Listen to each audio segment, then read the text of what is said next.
да жасоо боюнча жакшы бир программаларды издеп жаткан болсоңуз, анда биз сиздерге онлайн бир платформа үйрөтө кетмекчибиз. Анда эмесе биз менен бирге болуңуздар.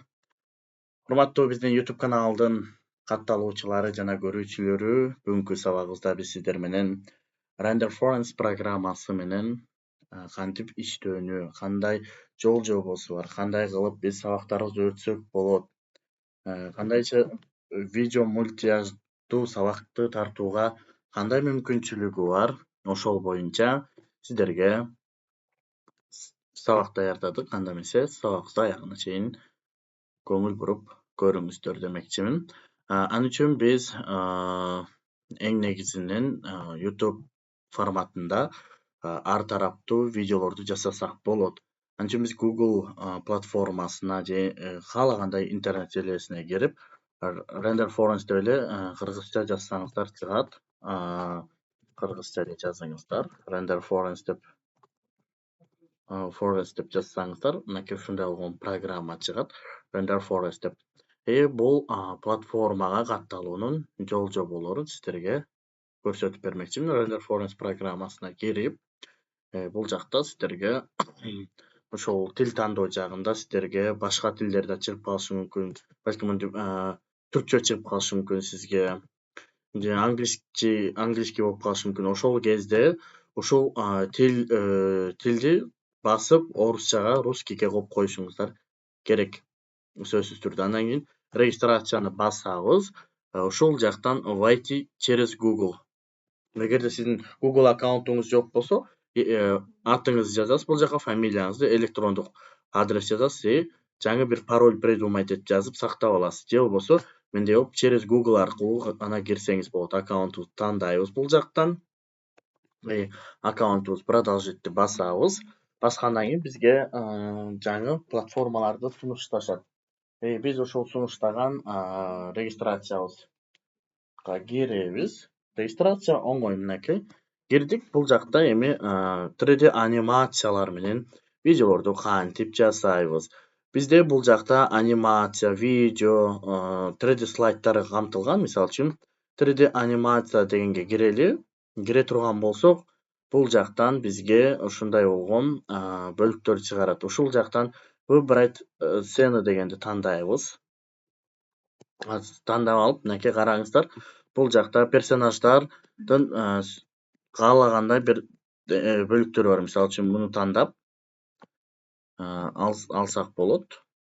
Мынакей азыр ичине кирдик дейли. Бирде программанын выбрать сценаны бастык.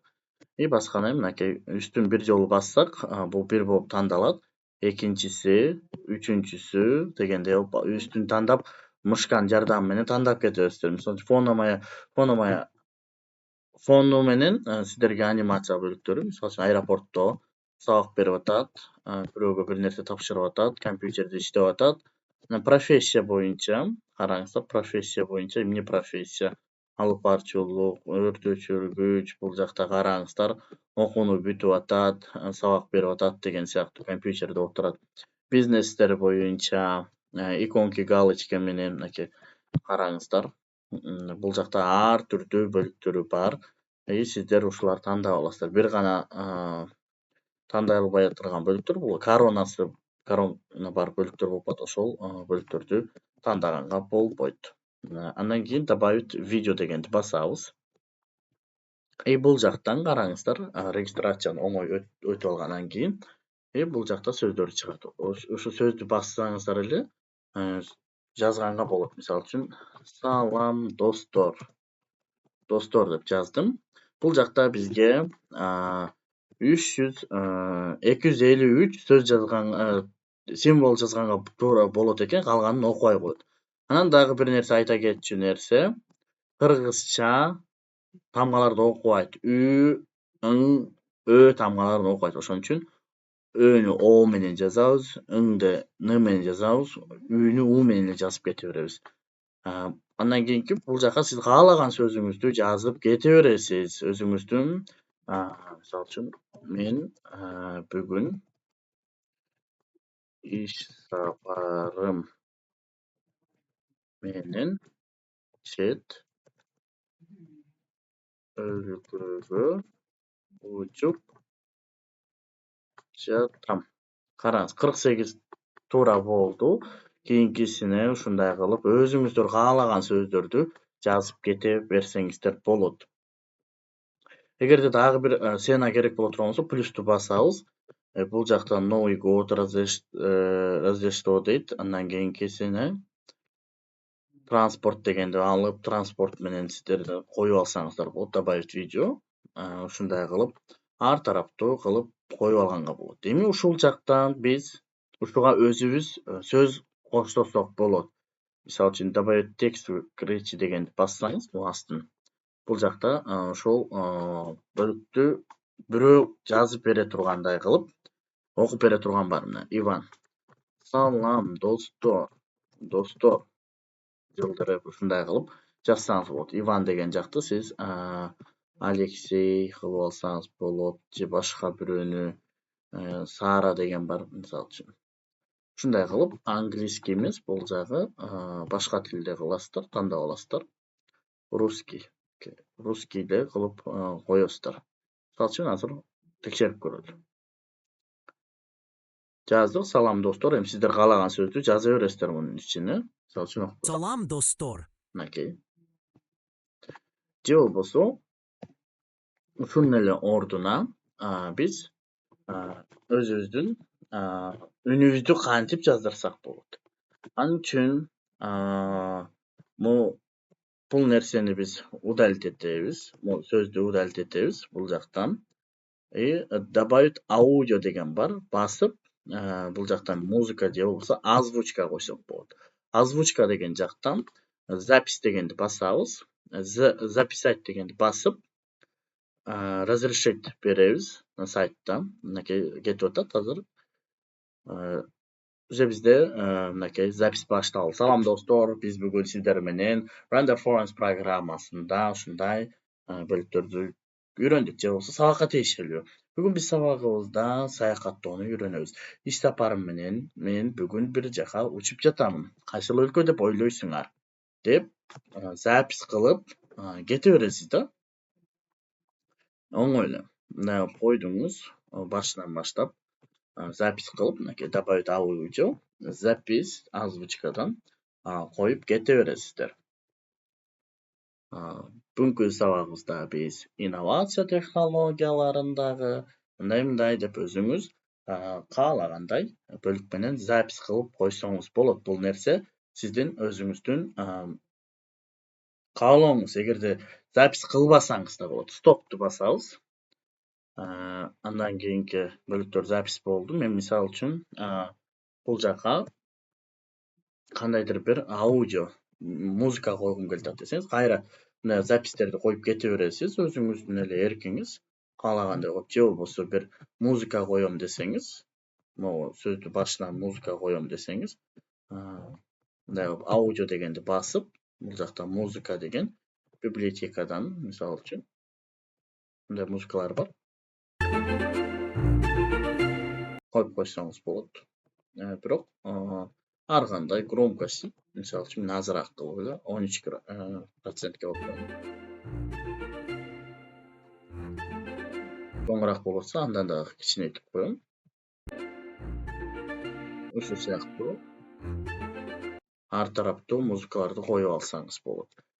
Бул жактан видеоңуз баардыгы даяр болуп бүткөндөн кийин экспортту басабыз. Hashtag 720 дегенди басып, экспортировать басабыз. Бул жакта платный версиялар, коронакалар болуп кала турган болсо, сизде ал нерселер көчпөй калышы мүмкүн. Ошон үчүн бир аз корона версияларын колдонбойбуз. Бир аз бул 100% болгучакты эми күтөбүз. 100% болгондон кийин видеобузду көрүүгө мүмкүнчүлүк болот, ачка болот. Запись видеобузду ачымдагы, мындай деп өзүңүз каалагандай бөлүк менен запись кылып мен бүгүн каалооңуз, эгерде иш сапарым менен чет өлкөгө учуп жатам. Эми муну кантип биз өзүбүз көчүрүп алабыз? Көчүрүп алыш үчүн мышканын оң капталын басабыз, видеого келип туруп, анан сохранить видео как дегенди басабыз. баскандан кийин эле биздики рабочий стол тандап туруп бул видеону көчүрүп алабыз. Бул видео биздин рабочий столго мынакей түшөт. Түштү мынакей көрөбүз. Видеобуз биздики рабочий столго регистрация болуп бир аз күтөбүз. Анткени бул видео жасалып анан бул жака түшүшү керек. Андан кийинки жагдай, эгерде сиз дагы Render Forest программасын иштетемин десеңиз, артка кайра эле ошол иконканы басып, бул жакта эми ар түрдүү бөлүктөрү бар. Караңыздар, бир гана бул проект эмес, сиздин проектиңиз астына түшүп турат. Мындай болгон видео экрандар бар. Выбрать сцена деген тандап алып, сиз өзүңүз мындай бөлүктөр менен дагы слайддар түзсөңүз болот. Караңыз, аябагандай жакшы бөлүктөр бар. Сабак өтүп атканга аябагандай керектүү платформалардын бир бөлүгү. Эгерде сиз дагы жасалма интеллекти менен түзөмүн десеңиз, анда мындай тандайсыз. Создать помощь искусственный интеллект дегенди басып, создать, мисалы үчүн мен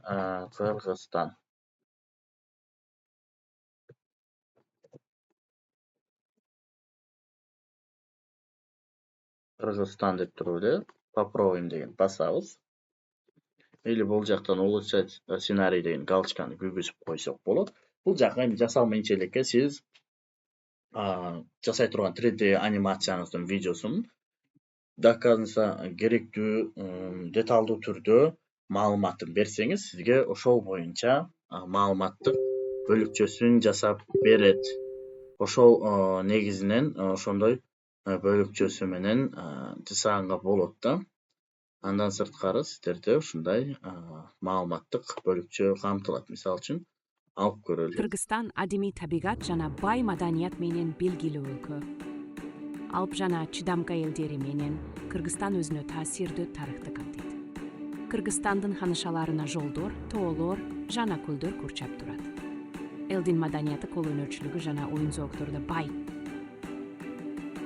Кыргызстан уникалдуу, ошондой эле эң сонун саякаттоо үчүн жай. Көрдүңүзбү? Кыргызстан боюнча мага Кыргызстан адимий табигат жана бай менен жасап берди. Жасалма интеллект менен сиз дагы өзүңүз гана жазбастан жасалма интеллектин да колдонсоңуздар болот. Андыктан баардыгыңыздарга ийгиликтерди каалайм. Бүгүнкү сабак жакты деген ойдомун. Кандайдыр бир суроолоруңуздар болсо, биздин YouTube каналыбыздын комментарийсине калтырып койсоңуздар болот. Биз сөзсүз түрдө жооп беребиз. Каналга катталууну, лайк басууну, ой пикир калтырууну унутпаңыздар.